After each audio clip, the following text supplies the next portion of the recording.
देवी महात्म्य अध्याय 05। इस अध्याय में देवताओं द्वारा देवी की स्तुति, चंडमुंड के मुख से अंबिका के रूप की प्रशंसा सुनकर शुंभ का उनके पास दूत भेजना और दूत का निराश लौटना।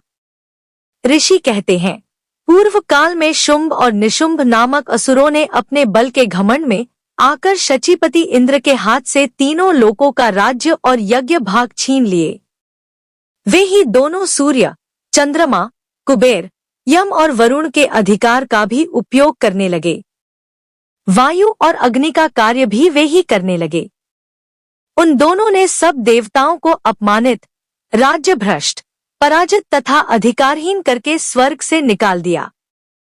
उन दोनों महान असुरों से तिरस्कृत देवताओं ने अपराजिता देवी का स्मरण किया और सोचा, जगदम्बा ने हम लोगों को वर दिया था कि आपत्ति काल में स्मरण करने पर मैं तुम्हारी सब आपत्तियों का तत्काल नाश कर दूंगी।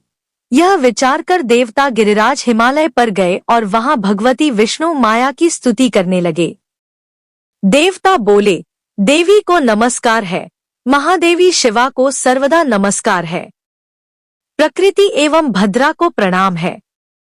हम लोग नियम पूर्वक जगदम्बा को नमस्कार करते हैं। रौद्रा को नमस्कार है, नित्या, गौरी एवं धात्री को बारंबार नमस्कार है। ज्योत्स्नामी, चंद्र रूपिणी एवं सुख स्वरूपा देवी को सतत प्रणाम है। शरणागतों का कल्याण करने वाली वृद्धि एवं सिद्धिरूपा देवी को हम बारंबार नमस्कार करते हैं। नैऋति, राक्षसों की लक्ष्मी, राजाओं की लक्ष्मी तथा शर्वाणी, शिव पत्नी स्वरूपा आप जगदम्बा को बार बार नमस्कार है। दुर्गा, दुर्गपारा, दुर्गम संकट से पार उतारने वाली, सारा, सबकी सारभूता, सर्वकारिणी, ख्याति, कृष्णा और धूमरा देवी को सर्वदा नमस्कार है। अत्यंत सौम्य तथा अत्यंत रौद्र रूपा देवी को हम नमस्कार करते हैं, उन्हें हमारा बारंबार प्रणाम है। जगत की आधारभूता कृति देवी को बारंबार नमस्कार है। जो देवी सब प्राणियों में विष्णु माया के नाम से कही जाती हैं, उनको नमस्कार, उनको नमस्कार, उनको बारंबार नमस्कार है। जो देवी सब प्राणियों में चेतना कहलाती हैं, उनको नमस्कार, उनको नमस्कार, उनको बारंबार नमस्कार है। जो देवी सब प्राणियों में बुद्धि रूप से स्थित हैं, उनको नमस्कार, उनको नमस्कार, उनको बारंबार नमस्कार है। जो देवी सब प्राणियों में निद्रा रूप से स्थित हैं, उनको नमस्कार, उनको नमस्कार, उनको बारंबार नमस्कार है। जो देवी सब प्राणियों में क्षुधा रूप से स्थित हैं, उनको नमस्कार, उनको नमस्कार, उनको बारंबार नमस्कार है। जो देवी सब प्राणियों में छाया रूप से स्थित हैं, उनको नमस्कार, उनको नमस्कार, उनको बारंबार नमस्कार है। जो देवी सब प्राणियों में शक्ति रूप से स्थित हैं, उनको नमस्कार, उनको नमस्कार, उनको बारंबार नमस्कार है। जो देवी सब प्राणियों में तृष्णा रूप से स्थित हैं, उनको नमस्कार, उनको नमस्कार, उनको बारंबार नमस्कार है। जो देवी सब प्राणियों में शांति, क्षमा रूप से स्थित हैं, उनको नमस्कार, उनको नमस्कार, उनको बारंबार नमस्कार है। जो देवी सब प्राणियों में जाति रूप से स्थित हैं, उनको नमस्कार, उनको नमस्कार, उनको बारंबार नमस्कार है। जो देवी सब प्राणियों में लज्जा रूप से स्थित हैं, उनको नमस्कार, उनको नमस्कार, उनको बारंबार नमस्कार है। जो देवी सब प्राणियों में शांति रूप से स्थित हैं, उनको नमस्कार, उनको नमस्कार, उनको बारंबार नमस्कार है। जो देवी सब प्राणियों में श्रद्धा रूप से स्थित हैं, उनको नमस्कार, उनको नमस्कार, उनको बारंबार नमस्कार है। जो देवी सब प्राणियों में कांति रूप से स्थित हैं, उनको नमस्कार, उनको नमस्कार, उनको बारंबार नमस्कार है। जो देवी सब प्राणियों में लक्ष्मी रूप से स्थित हैं, उनको नमस्कार, उनको नमस्कार, उनको बारंबार नमस्कार है। जो देवी सब प्राणियों में वृत्ति रूप से स्थित हैं, उनको नमस्कार, उनको नमस्कार, उनको बारंबार नमस्कार है। जो देवी सब प्राणियों में स्मृति रूप से स्थित हैं, उनको नमस्कार, उनको नमस्कार, उनको बारंबार नमस्कार है। जो देवी सब प्राणियों में दया रूप से स्थित हैं, उनको नमस्कार, उनको नमस्कार, उनको बारंबार नमस्कार है। जो देवी सब प्राणियों में तुष्टि रूप से स्थित है, उनको नमस्कार, उनको नमस्कार, उनको बारंबार नमस्कार है। जो देवी सब प्राणियों में माता रूप से स्थित है, उनको नमस्कार, उनको नमस्कार, उनको बारंबार नमस्कार है। जो देवी सब प्राणियों में भ्रांति रूप से स्थित है, उनको नमस्कार, उनको नमस्कार, उनको बारंबार नमस्कार है। जो जीवों के इंद्रिय वर्ग की अधिष्ठात्री देवी एवं सब प्राणियों में सदा व्याप्त रहने वाली है, उन व्याप्ति देवी को बारंबार नमस्कार है। जो देवी चैतन्य रूप से इस संपूर्ण जगत को व्याप्त करके स्थित है, उनको नमस्कार, उनको नमस्कार, उनको बारंबार नमस्कार है। पूर्व काल में अपने अभीष्ट की प्राप्ति होने से देवताओं ने जिनकी स्तुति की तथा देवराज इंद्र ने बहुत दिनों तक जिनका सेवन किया, वह कल्याण की साधन भूता ईश्वरी हमारा कल्याण और मंगल करे तथा सारी आपत्तियों का नाश कर डाले।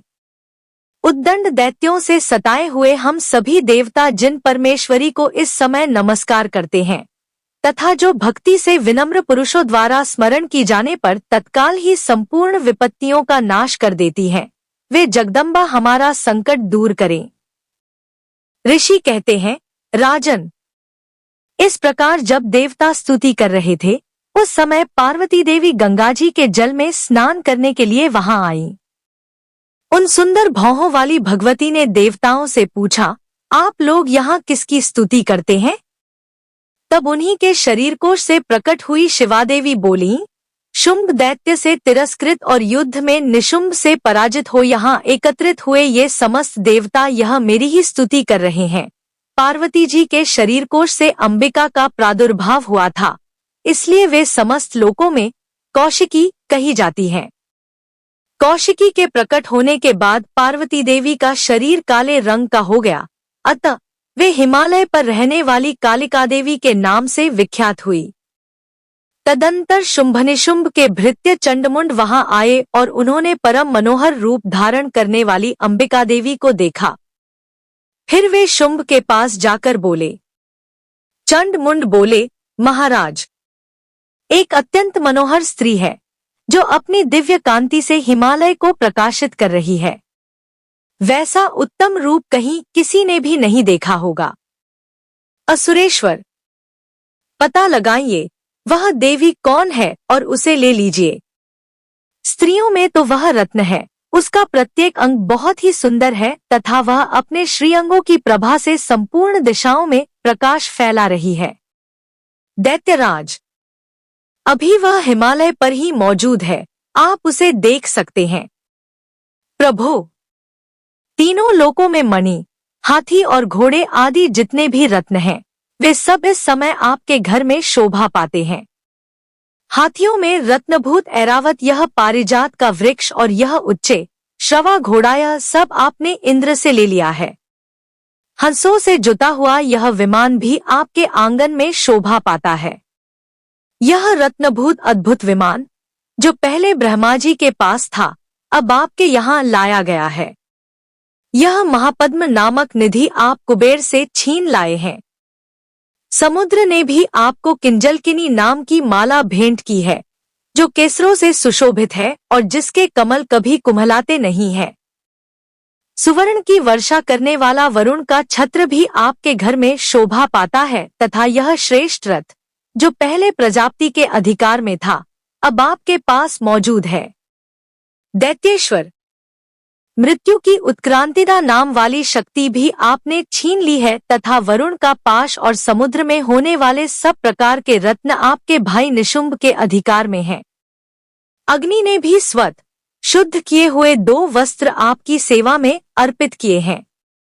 दैत्यराज, इस प्रकार सभी रत्न आपने एकत्र कर लिए हैं। फिर जो यह स्त्रियों में रत्नरूप कल्याणमयी देवी है, इसे आप क्यों नहीं अपने अधिकार में कर लेते? ऋषि कहते हैं, चंडमुंड का यह वचन सुनकर शुंभ ने महादैत्य सुग्रीव को दूत बनाकर देवी के पास भेजा और कहा, तुम मेरी आज्ञा से उसके सामने ये बातें कहना और ऐसा उपाय करना जिससे प्रसन्न होकर वह शीघ्र ही यहाँ आ जाए। वह दूत पर्वत के अत्यंत रमणीय प्रदेश में, जहाँ देवी मौजूद थी, गया और मधुर वाणी में कोमल वचन बोला। दूत बोला, देवी, दैत्यराज शुंभ इस समय तीनों लोकों के परमेश्वर हैं। मैं उन्हीं का भेजा हुआ दूत हूँ और यहाँ तुम्हारे ही पास आया हूँ। उनकी आज्ञा सदा सब देवता एक स्वर से मानते हैं, कोई उसका उल्लंघन नहीं कर सकता। वे संपूर्ण देवताओं को परास्त कर चुके हैं। उन्होंने तुम्हारे लिए जो संदेश दिया है उसे सुनो। शुंभ ने कहलवाया है, संपूर्ण त्रिलोकी मेरे अधिकार में है। देवता भी मेरी आज्ञा के अधीन चलते हैं। संपूर्ण यज्ञों के भागों को मैं ही पृथक पृथक भोगता हूँ। तीनों लोकों में जितने श्रेष्ठ रत्न हैं, वे सब मेरे अधिकार में हैं। देवराज इंद्र का वाहन ऐरावत जो हाथियों में रत्न के समान है, मैंने छीन लिया है। क्षीर सागर का मंथन करने से जो अश्वरत्न उच्चे श्रवा प्रकट हुआ था, उसे देवताओं ने मेरे पैरों पर पड़कर समर्पित किया है। सुंदरी, उनके सिवा और भी जितने रत्नभूत पदार्थ देवताओं, गंधर्वों और नागों के पास थे, वे सब मेरे ही पास आ गए हैं। देवी, हम लोग तुम्हें संसार की स्त्रियों में रत्न मानते हैं, अतः तुम हमारे पास आ जाओ, क्योंकि रत्नों का उपभोग करने वाले हम ही हैं। चंचल कटाक्षों वाली सुंदरी, तुम मेरी या मेरे भाई महापराक्रमी निशुंभ की सेवा में आ जाओ, क्योंकि तुम रत्न स्वरूपा हो। मेरा वरण करने से तुम्हें तुलना रहित महान ऐश्वर्य की प्राप्ति होगी। अपनी बुद्धि से यह विचार कर तुम मेरी पत्नी बन जाओ। ऋषि कहते हैं, दूत के यो कहने पर कल्याणमय भगवती दुर्गा देवी, जो इस जगत को धारण करती है, मन ही मन गंभीर भाव से मुस्कराई और इस प्रकार बोली। देवी ने कहा, दूत, तुमने सत्य कहा है, इसमें तनिक भी मिथ्या नहीं है। शुंभ तीनों लोकों का स्वामी है और निशुंभ भी उसी के समान पराक्रमी है। किंतु इस विषय में मैंने जो प्रतिज्ञा कर ली है, उसे मिथ्या कैसे करूं? मैंने अपनी अल्पबुद्धि के कारण पहले से जो प्रतिज्ञा कर रखी है, उसे सुनो। जो मुझे संग्राम में जीत लेगा, जो मेरे अभिमान को चूर्ण कर देगा तथा संसार में जो मेरे समान बलवान होगा, वही मेरा स्वामी होगा। इसलिए शुंभ अथवा महादैत्य निशुंभ स्वयं ही यहाँ पधारें और मुझे जीतकर शीघ्र ही मेरा पाणिग्रहण कर लें। इसमें विलंब की क्या आवश्यकता है? दूत बोला, देवी, तुम घमंड में भरी हो, मेरे सामने ऐसी बातें न करो। तीनों लोकों में कौन ऐसा पुरुष है जो शुंभनी शुंभ के सामने खड़ा हो सके? देवी, अन्य दैत्यों के सामने भी सारे देवता युद्ध में नहीं ठहर सकते, फिर तुम अकेली स्त्री होकर कैसे ठहर सकती हो? जिन शुंभ आदि दैत्यों के सामने इंद्र आदि सब देवता भी युद्ध में खड़े नहीं हुए, उनके सामने तुम स्त्री होकर कैसे जाओगी? इसलिए तुम मेरे ही कहने से शुंभनिशुंभ के पास चली चलो। ऐसा करने से तुम्हारे गौरव की रक्षा होगी, अन्यथा जब वे केश पकड़कर घसीटेंगे, तब तुम्हें अपनी प्रतिष्ठा खोकर जाना पड़ेगा। देवी ने कहा, तुम्हारा कहना ठीक है, शुंभ बलवान है और निशुंभ भी बड़े पराक्रमी हैं, किंतु क्या करूं? मैंने पहले बिना सोचे समझे प्रतिज्ञा कर ली है। अतः अब तुम जाओ। मैंने तुमसे जो कुछ कहा है, वह सब दैत्यराज से आदर पूर्वक कहना, फिर वे जो उचित जान पड़े करें। इस प्रकार श्री मार्कंडेय पुराण में सावर्णिक मनवंतर की कथा के अंतर्गत देवी महात्म्य में देवीदूत संवाद नामक 5वां अध्याय पूरा हुआ। 5 श्री दुर्गाय नमः।